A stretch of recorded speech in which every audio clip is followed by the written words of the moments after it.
L'industrie des jeux télé à l'échelle mondiale vient de prendre une toute nouvelle dimension et ce virage, il est dû à une émission créée par un YouTuber de 26 ans. On va parler ici de l'émission Beast Games créée par MrBeast et de comment c'est filmé, comment c'est monté et aussi de la logistique folle qui se cache derrière et qui a cassé tous les records, littéralement. Si vous ne me connaissez pas, je m'appelle Charles Chillet et ici je vous partage les coulisses de mes tournages un peu extrêmes, de mes projets et on s'intéresse aussi de temps en temps à l'industrie du divertissement et du cinéma. Peut-être que vous vivez sous un rocher, mais si vous ne le connaissez pas, MrBeast c'est tout simplement le YouTuber le plus connu au monde avec près de 350 millions d'abonnés. Uniquement sur YouTube, certains mois, il arrive à dépasser le milliard de vues en cumulé. En un mois. Il sort des vidéos toujours plus folles les unes que les autres, avec des millions de dollars de budget pour chacune d'entre elles, et qu'on aime ou pas, on ne peut que s'incliner devant l'évolution de son business et de ses vidéos alors qu'il n'a seulement que 26 ans. Mais aujourd'hui on ne va pas se focaliser sur sa chaîne YouTube, mais sur son show Beast Games, produit par Prime Video et disponible sur la plateforme. Ils ont donné un budget démentiel à ce petit gars de Caroline du Nord et à ses équipes pour tout simplement créer le jeu télé de divertissement le plus ambitieux de tous les temps. Rien que ça. Quasiment toute la saison 1 est déjà dispo à l'heure où je tourne, si ça vous intéresse. Mais ici, on va surtout parler de l'épisode 1, qui d'un point de vue technique a obtenu plus de 40 records Guinness, avec entre autres le record du nombre de caméras qui rec en simultané. Un indice, c'est plus de 1000. Ouais. C'est un show hors norme à l'américaine sur plein d'aspects, et j'avoue que toute la logistique et toute la technique derrière m'a vraiment fasciné, et c'est pour ça que je voulais vous le partager dans une vidéo. Déjà, c'est quoi le concept de Beast Games? C'est tout simplement un show sur plusieurs épisodes où 1000 participants vont s'affronter au travers de différentes épreuves pour emporter un cash prize de 5 millions de dollars. C'est le plus grand cash prize de l'histoire des jeux télé. Rien que ça déjà. Et en plus des 5 millions de dollars, il va aussi offrir plusieurs millions de dollars à différents participants au fur et à mesure des épreuves, et même une île paradisiaque privée, une Lamborghini, et j'en passe. Et les épreuves, elles vont mêler logique, adresse et surtout psychologie. Les participants vont devoir faire des choix, se sacrifier, éliminer d'autres gens, tout ça pour parfois des pots de vin ou pour aller à l'épreuve d'après. Et ça amène des réactions et des choix assez fous parce que les enjeux sont juste hors normes. Et pour créer toute cette première saison, on parle ici d'un budget qui est supérieur à 100 millions de dollars. Et vous allez très vite comprendre pourquoi ça monte aussi haut. Pour illustrer cette vidéo, je vais principalement utiliser 3 vidéos un peu making of qui ont été faites par Colin Samir, Josh Yushai et Mr. Who's the Boss qui ont eu accès au tournage et aux coulisses, et je vous mets bien sûr les vidéos complètes si ça vous intéresse de voir en détail en description. Et pendant que je faisais cette vidéo, il y a eu les incendies de Los Angeles et Colin et Samir ont tous les deux perdu leur maison dans les incendies. Je vous mets aussi un lien vers une cagnotte pour les aider si vous le pouvez. Moi je les suis depuis plusieurs années et du coup je me devais de leur donner un petit coup de pouce. Commençons rapidement sur la logistique de l'épisode 1. Déjà, imaginez simplement, sans compter les équipes techniques, vous avez 1000 participants. Et ce que ça implique d'hôtels, de billets d'avion, de nourriture. Le set de tournage, il est composé de 2 hangars qui ressemblent un peu à s'y méprendre à des hangars d'avion, tellement ils sont gigantesques. Et on a aussi une ville qui a été construite pour l'occasion, qui s'appelle Beast City, qu'ils ont construit pour 15 millions de dollars, et qui comporte des jardins, des maisons avec 500 couchages, et 2 tours d'immeubles en construction de genre 5 étages qui vont servir à plusieurs jeux à partir de l'épisode 2. Et tout le premier épisode, lui, se passe dans un seul des hangars, qui est donc immense. Et comme vous le voyez à l'image sur le plan d'intro de la série, qui est juste fou, il y a dans ce hangar 1000 emplacements, un pour chaque participant. Et sous chaque participant se trouve une trappe. 1000 participants, 1000 emplacements, 1000 trappes avec un système pneumatique, avec un système de lumière indépendant et qui réagissent en live à ce qui se passe pendant le show. Il y a une équipe d'ingénieurs complète qui a bossé pour créer ce système de génie, où quand les joueurs sont éliminés, leur trappe s'ouvre et ils tombent de 3 mètres dans de la mousse. Ça arrive dans les jeux des fois d'avoir des petites trappes, des machins comme ça, mais juste là il y en a 1000 qui sont reliés en live. Quand quelqu'un fait l'action,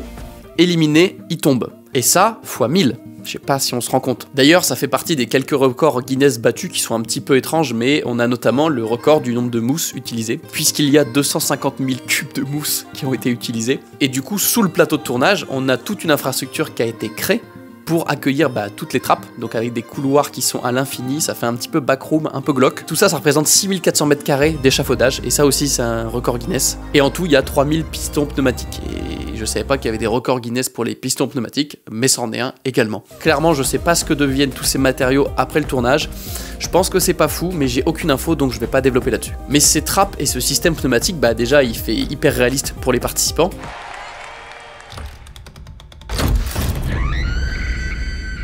Et surtout, il a permis d'offrir des plans absolument fous, notamment celui-ci, où à un moment une rangée de 83 personnes se fait éliminer, et ils activent les 83 trappes en quasi simultané, en ayant prévu bien sûr un petit plan de drone qui suit les gens qui tombent. Et ce plan que vous voyez là est réel. C'est pas de la post-prod, c'est pas des effets spéciaux, c'est vraiment la réalité. Et même eux sur le plateau étaient choqués parce que vraiment c'est pas, ton cerveau n'est pas fait pour voir ça. Et au-delà des cash price et compagnie, c'est ce genre d'élément qui rend Beast Games complètement différent des autres jeux télé. C'est du jamais vu. Et je pense qu'en tant que participant, ça doit être bien flippant de savoir que ta trappe va s'ouvrir à tout moment et que tu vas tomber, même si c'est dans de la mousse. Je pense que ça fait un petit peu flipper. Et il y a sûrement un autre élément du décor qui attire votre œil, bah, c'est la pile de billets qui sert de piédestal à Jimmy. Et bah ça, sachez que ce sont des vrais billets. Et pour être exact, il y a 5 millions de billets de 1 $, soit 5 millions de dollars. Et ce tas, il est gardé en permanence par 2 policiers armés, oui, et il pèse 6 tonnes. 6 tonnes de billets. Et pour l'anecdote, les petits billets froissés que vous voyez un petit peu partout autour du tas, bah eux, ce sont des faux billets. Parce qu'en fait, ils pouvaient pas sortir de billets des liasses du tas de 5 millions, et ils pouvaient pas non plus ramener d'autres vrais argent d'un autre tas pour ne pas les mélanger. Donc non seulement c'est le plus gros cash price de l'histoire des jeux télé, et en plus le gars bah, présente son émission debout dessus. Ouais, tu peux pas faire plus américain que ça, hein, clairement. Et sur l'aspect cash price et argent donné dans l'émission, je trouve que on sent que Jimmy est très fier d'amener un petit peu une nouvelle dimension, une nouvelle échelle sur les jeux télé. Même si honnêtement c'est pas le plus important d'avoir le plus gros montant d'argent, c'est bah qu'est-ce qu'est le jeu et qu'est-ce qu'il apporte. Mais je pense qu'il est aussi fier parce que bah en tant que gars d'internet, ça lui permet de faire un petit doigt gentil à toutes les autres émissions qui sont là depuis hyper longtemps en faisant un truc encore plus ambitieux. Et ce petit doigt, il le fait très gentiment dans l'épisode 1 à partir de 1 minute 40 en proposant un pot de vin de 1 million de dollars. Ce qui est le budget complet de plein d'autres émissions de télé, lui il le propose en plus des même pas 2 minutes d'émission. C'est pour poser les bases de ok on débarque mais on n'est pas là pour rigoler. Normal shows, $1 million grand prize, $2 million the first minute and 42 seconds. Bon, on a parlé de No 1000 Traps, mais moi en tant que vidéaste, il y a un point qui m'intéresse encore plus. C'est tout simplement l'aspect caméra et comment c'est filmé. Et là-dessus, c'est encore un autre niveau, c'est juste démentiel, ça n'a aucun sens. Puisque sur ce premier épisode de Beast Games, il y a un record Guinness qui a été battu, c'est celui du nombre de caméras qui tournent en simultané. Et ce record, il est de 1107 caméras. Et hop, avant de vous expliquer comment ce chiffre est possible, je connais quelque chose d'aussi incroyable que ce nombre de caméras, ça concerne tous les vidéastes et ça s'appelle Artlist. Artlist, c'est un petit peu la caisse à outils parfaite pour tous les créateurs indépendants et tous les vidéastes et ça va encore plus loin en 2025. Jusqu'ici, tu avais déjà accès à des milliers de musiques hyper quali, une gigantesque banque de sound design, du stock footage de très haute qualité avec des images parfois en log jusqu'en 8K, de la génération de voix off par IA, des templates de projets, des plugins, bref, une tonne de choses. Et tout ça sans avoir vraiment à te soucier des droits et avec des abonnements adaptés à ton utilisation qui sont à des prix imbattables. Et en 2025, ils veulent aller encore plus loin puisqu'on va avoir accès à de la génération de contenu vidéo par IA. Et ça, j'ai vraiment hâte de tester puisque ça va être intégré avec tout le reste directement sur la plateforme. En attendant, si tu veux avoir accès à tout ce qu'il y a déjà, je te mets un petit lien en description avec lequel tu auras 2 mois offerts en plus sur ton abonnement. Revenons donc maintenant à notre nombre de caméras indécent. C'était combien déjà? 1107 caméras. Et vous allez me dire, mais comment c'est possible? Et bien déjà, tout simplement, il y a 1000 candidats et sur chaque pupitre de chacun des candidats, il y a une GoPro. Donc déjà, 1000 GoPro. Il y a un micro-cravate filaire qui est relié à chaque candidat. Les GoPros sont alimentés en externe et le flux vidéo est envoyé directement sur des serveurs. Pour les caméras, ils ont tiré 42 km de câbles. J'ai déjà couru 42 km, c'est long. Ça fait beaucoup de câbles. L'idée de mettre une GoPro par personne, c'est que chaque personne puisse faire un petit témoignage à des moments, puisse réagir, proposer une stratégie, parler de sa future trahison. Bref, ça crée du drama, ça crée de l'interaction. Et évidemment, sur 1000 personnes, il y a forcément des petites pépites à récupérer pour le montage. Et je me suis amusé à faire un mini calcul pour se rendre compte du volume de fichiers qui est généré. Et en prenant un débit assez basique, et j'arrive à cette stat que je trouve incroyable. Toutes les 50 secondes, il y a environ 1 Tera de données qui sont capturées sur ces 1000 GoPro. 1 Tera toutes les 50 secondes. Faut que ça envoie derrière en post-prod au niveau disque. Et encore, là, ce sont des GoPro. On n'a pas parlé des autres caméras qui filment. Puisqu'il y a 43 caméras volantes avec des opérateurs qui se déplacent dans le hangar dans l'espace. Et ils tournent pas avec des petits boîtiers puisque chacun est équipé d'une Arri Alexa Mini LF. Qui est globalement la Rolls-Royce des caméras de cinéma, qui coûte entre 100 et 150 000 euros pièce. Et il n'y en a pas 2, il n'y en a pas 5, il n'y en a pas 10, il y en a 43. 43 Alexa Mini LF. La plupart des cadreurs sont des gens expérimentés, qui ont déjà fait plein de shows, etc. Et aucun d'eux n'a eu un département caméra aussi gros avant, hormis sur des prods type Super Bowl. Donc là, les gars comparent le Super Bowl et cet épisode de show créé par un youtubeur de 26 ans. C'est pour vous dire l'échelle à laquelle on se trouve. Et d'ailleurs, les cadreurs ont vraiment suggéré, puisque les jeux sont pas scriptés, et ils arrivent quand même à être sur les bons candidats quand il se passe quelque chose, à capter les émotions. Et même Jimmy, dans un des making-of, ça se voit qu'il est vraiment impressionné par les plans qui ont été obtenus, et ça lui change complètement de ses vidéos habituelles. Et on sent que même lui, il est trop fier du résultat à l'image. Like, when I was watching these shots in post, I was like, wow, we have some killer people. Bon, j'ai pas fini sur les caméras. On a ensuite 64 caméras PTZ, point to zoom, c'est les genres de petites caméras, un petit peu comme des caméras de sécurité, bon, avec une bien meilleure qualité, bien évidemment, qui sont pilotées à distance par 8 opérateurs en tout, et qui permettent du coup de point et de zoom, dont elles sont fixées plutôt au plafond, et ça permet d'être un petit peu partout à la fois. Et il y a aussi pour des timelapse 4 Sony FX9, parce qu'après tout, pourquoi pas. On a, alors je sais pas combien, mais en tout cas au moins un drone Mavic qui fait quelques plans avec des petites protections pour les hélices, bien évidemment. Et surtout, on a un drone FPV qui permet de faire des plans assez fous de temps en temps, notamment le plan des 80 personnes qui tombent à travers les trappes. Et alors je sais pas si c'est le même gars, mais sur l'épisode 0, ils avaient un pilote de drone FPV qui avait un système que j'avais encore jamais vu, où du coup sa caméra sur le drone FPV est reliée à l'inclinaison de ses lunettes, et c'est lui qui incline sa tête pour changer l'angle d'inclinaison de sa caméra. Et pour finir, comme lors des gros matchs sportifs, on a une cable cam. C'est une caméra qui est fixée sur un câble et qui permet de se déplacer partout dans l'espace, que ce soit sur la surface dédiée, en hauteur également. Elle est opérée à distance par 2 personnes. Il y en a une qui gère où se trouve la caméra dans l'espace et l'autre qui gère tout simplement les mouvements de caméra, le focus, le zoom, etc. Pour éviter que cette caméra tape dans quelqu'un dans un poteau ou je ne sais quoi, évidemment il lui crée un genre d'espace virtuel avec des faux murs virtuels qui permettent de manière souple à la caméra de s'arrêter si il s'approche d'une des limites et du coup de pouvoir opérer dans une zone entre guillemets safe. Et tout ce beau bordel communique avec des Bolero, c'est un système sans fil qui est un peu comme un talkie-walkie mais il n'y a pas le PPT, Press to Talk, c'est un casque activé qui permet de communiquer entre les différents services et qui donne des axes de priorité par exemple au chef d'équipe, etc. Ça doit être quand même un beau bordel honnêtement. Et vous allez me dire, mais comment on gère la post-prod avec 1100 caméras qui tournent en même temps pendant des heures? Imaginez juste l'enfer. Pour faciliter ce travail, on a l'équipe des Story Producers. Alors je vais pas le traduire le terme parce que vraiment les producteurs d'histoire. Les traductions françaises, ça marche pas trop sur ces termes-là, je trouve. Mais sur l'épisode 1, en tout cas, l'équipe de Story Producers est composée de 63 personnes. Et bon, on n'est plus à ça près, mais ça aussi, c'est un record Guinness. Et leur seule fonction, c'est d'écouter les conversations des candidats en live et de déterminer les dramas et axes intéressants qui se passent entre les personnages. Puisque, au-delà de l'échelle démentielle du tournage, ce qui est intéressant sur ce genre de show, c'est ce qui se passe comme drama, comme interaction entre les personnages. Il faut créer de l'émotion entre vous, le spectateur, et les gens qui participent à ce jeu. Et du coup, il faut capter toutes les phrases intéressantes, toutes les interactions, toutes les trahisons. C'est bien de les filmer, mais avec 1000 caméras, c'est compliqué. Donc, ce qu'ils vont faire, c'est qu'ils vont prendre toutes les phrases ou les dialogues intéressants et les noter avec le timecode précis, ce qui fait qu'au montage, on peut retrouver des phrases, des mots-clés, etc. directement au bon timecode, et du coup, la phrase dite par un candidat, on l'a avec tous les angles de caméra disponibles, ce qui facilite évidemment beaucoup plus le montage et la création d'une histoire. Pour faciliter leur travail, cette équipe, elle a préparé des tableaux et des portraits des gens, donc basés sur l'épisode 0 qui a été tourné, et aussi sur une audition vidéo que chaque candidat a dû envoyer, et ils ont comme ça déterminé les fortes têtes qui sont intéressantes à l'image, les personnes qui ont des liens familiaux entre elles, s'il y a des frères et sœurs, etc. Les personnes un peu type héros, ou les personnes un peu typées méchants. Et ils ont des tableaux avec leur tête, leur prénom. C'est comme une enquête criminelle, mais là, c'est des tableaux avec les têtes des gens sur qui il risque de se passer quelque chose d'intéressant. Le but, c'est donc de faciliter le montage, mais surtout de ne rien louper de croustillant. Bon, toute cette technique, c'est un beau bordel, mais du coup, qui tient les rênes? MrBeast, il a autre chose à faire que gérer les équipes et tout, il a déjà assez de pression sur les épaules. C'est ce que dit Jimmy dans les coulisses, et c'est assez intéressant, je trouve, c'est que ils ont voulu que le premier épisode soit très YouTube, pour que l'audience qui vienne de sa chaîne, qui est donc énorme, s'y retrouve, et que petit à petit, on passe dans un style un peu plus télé au fur et à mesure des épisodes. Mais du coup, la phrase d'intro par exemple de l'épisode 1, c'est la plus importante. Tout comme une vidéo YouTube, la phrase d'intro, c'est une des phrases les plus importantes, voire même c'est le moment le plus important, c'est ce qu'on appelle le hook.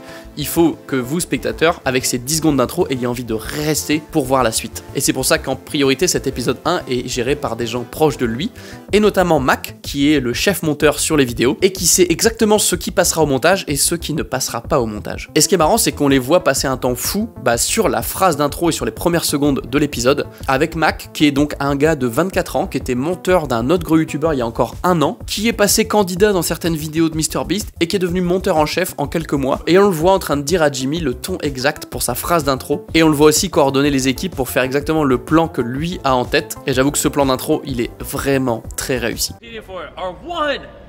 1,000 contestants. Are these 1,000 contestants? Come on! Mais ce qui est aussi drôle, c'est qu'on le voit clairement être dépassé par les événements et il a pas honte de le dire parce qu'en fait, bah, c'est normal d'être dépassé. Et tu vois l'innocence du gars parce que par exemple, il est content, il a un casque, il peut communiquer avec les équipes. Dude, I have this freaking headset, I'm like talking to 20 people at once. It's crazy. Yo, yo, yo, yo, yo, yo.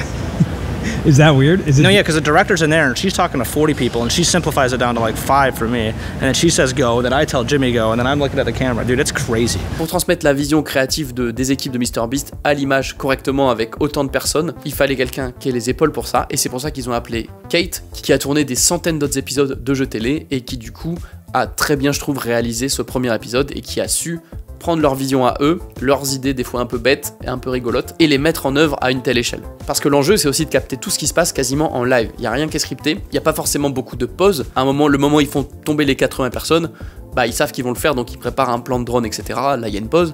Typiquement, ils expliquent un nouveau jeu, il y a la team légale qui doit rentrer pour réexpliquer à tous les candidats les enjeux de l'épreuve. Des pauses, peut-être toilettes, et c'est tout quoi. Sinon, tout est en live, donc il faut tout capter en live et que tout marche en direct. Et ça, c'est tout un art. Bon, et maintenant, parlons un petit peu de la post-production, parce qu'il y a vraiment des choses que je trouve intéressantes, notamment au niveau des techniques de montage, etc., qui permettent de tenir le spectateur en haleine au fur et à mesure d'épisodes. Et je trouve ça intéressant parce que je suis le sujet parfait, c'est pas du tout client de ce genre de jeu. J'ai regardé parce que ça m'intéressait de voir ce qu'un youtubeur avait réussi à proposer, mais en fait, je me suis retrouvé vraiment happé parce que c'est très très bien monté et ils savent exactement ce qu'ils font. Déjà, une chose importante à retenir, c'est que le set est immense. Il y a 1000 participants, on peut vite se retrouver complètement perdu dans une masse de gens, on sait pas qui est qui fait quoi, qui a perdu, qui a gagné, ça peut vite être un beau bordel. Et du coup, l'idée, c'est de rattacher le spectateur à certaines personnes en présentant certains personnages. Donc il y a des candidats qu'on va voir peut-être à l'image que dans des plans larges, mais il y en a d'autres à qui on va s'intéresser, qu'on va entendre parler, qui vont nous partager leur histoire, qui vont nous partager leur stratégie, qui vont nous partager leur trahison.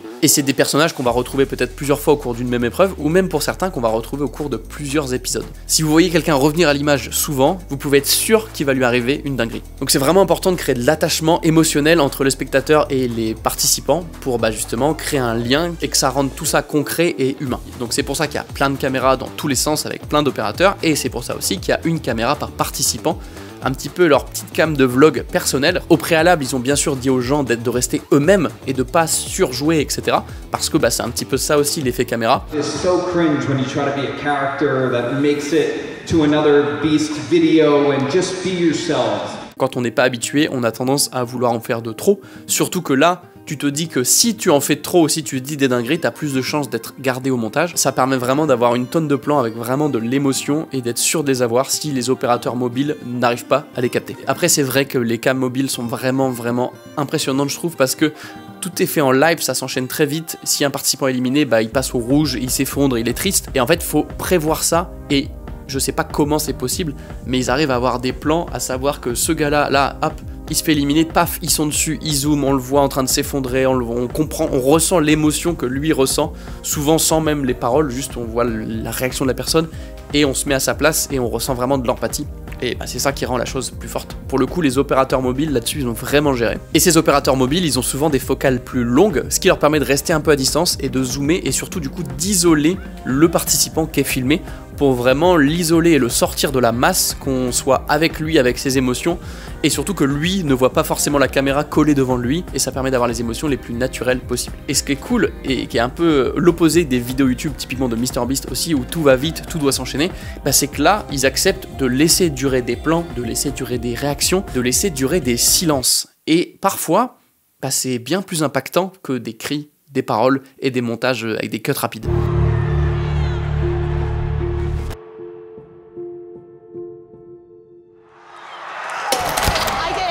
Et de toute façon, ils n'ont pas le choix parce qu'en fait, l'énergie de l'épisode et le montage est tellement rapide dans la majorité de l'épisode qu'à des moments, il faut qu'on relâche un peu de tension, qu'on se calme. C'est pour ça qu'ils ont fait des cartons titres à chaque fin d'épreuve avec le nombre de joueurs restants, où il y a vraiment un vrai silence, ou même sur certaines épreuves où les participants sont concentrés. Typiquement, à un moment, ils doivent faire une tour en équilibre, donc il n'y a plus un bruit dans la salle, et ils jouent là-dessus, et ils laissent ce moment, et c'est assez fort d'entendre le calme alors qu'il y a 1000 personnes en train de faire des cubes et des constructions. Même quand une construction s'écroule et que la personne est éliminée, tout se fait un peu en silence et ils jouent là-dessus et du coup ça crée des contrastes de rythme qui sont hyper intéressants et qui marchent vraiment bien et ça permet vraiment de créer une balance sur le rythme et ça rend le tout vraiment plus agréable à regarder. Et évidemment vu l'échelle du nombre de joueurs et aussi des règles du jeu, des pots de vin acceptés et tout qui peuvent être compliqués et qui se passent vraiment hyper rapidement par moment, ils ont choisi d'illustrer les jeux, les éliminations etc. avec beaucoup d'illustrations où vraiment on voit des lignées de gens se faire éliminer, tout est en vert, tout est en rouge, il y a des croix à l'image pour montrer qu'il est éliminé, il y a des animations pour les jeux pour montrer qu'ils doivent appuyer sur la tablette, enfin vraiment c'est assez simple comme animation et pourtant ça permet très vite au spectateur de comprendre ce qui se passe, c'est quoi les enjeux, qui est éliminé, qui est gardé. Sans ça ce serait vraiment le chaos. Il y a une technique aussi qui est pas mal utilisée dans certaines des vidéos de MrBeast pour un petit peu agrandir les décors. Bah là les tours où se trouvent les participants, ils ont créé un genre de faux vide entre les différentes rangées de trappes, ce qui fait que bah, on a l'impression que les gens sont posés sur une tour et que la seule issue c'est la trappe sous leurs pieds. C'est subtil mais ça permet vraiment de renforcer un peu l'isolement de chaque personne sur sa trappe, sur son pupitre. C'est simple mais hyper efficace. Et enfin, un autre truc que je trouve intéressant, c'est l'acceptation de casser le 4e mur. À des moments, ils vont montrer un peu les rouages et les coulisses volontairement. Une des personnes à un moment tombe d'une trappe, ils vont montrer l'intérieur de la trappe pour qu'on voit qu'il y a des cubes en mousse, elle ne tombe pas dans le vide de 100 mètres. C'est logique, hein, mais de le montrer, ça amène une touche de réalisme qui montre un petit peu aussi que c'est pas forcément scripté, que c'est un jeu réel. Pareil, on voit évidemment beaucoup les équipes techniques parce qu'il y a tellement de monde sur le plateau que bah, tu peux pas ne pas les voir. Et il montre aussi les coulisses et les régies avec tous les gens qui regardent les plans en live et notamment les gens qui vont déterminer qui a été éliminé en premier, etc. Et il y a un moment où il y a un arbitrage à faire et du coup tu vois les équipes en train de gérer et de remonter les infos, etc. Et cette façon de montrer les rouages, bah ça montre aussi l'échelle du show, mais surtout ça montre son réalisme et que un petit peu tout est vrai. Et je trouve que c'est assez réussi. Voilà, je trouvais ça trop intéressant de vous montrer un petit peu les coulisses de ce show hors norme. Cette année on se retrouve toutes les 2 semaines, donc abonne-toi pour en voir plus et je te mets une autre vidéo qui pourrait te plaire juste ici.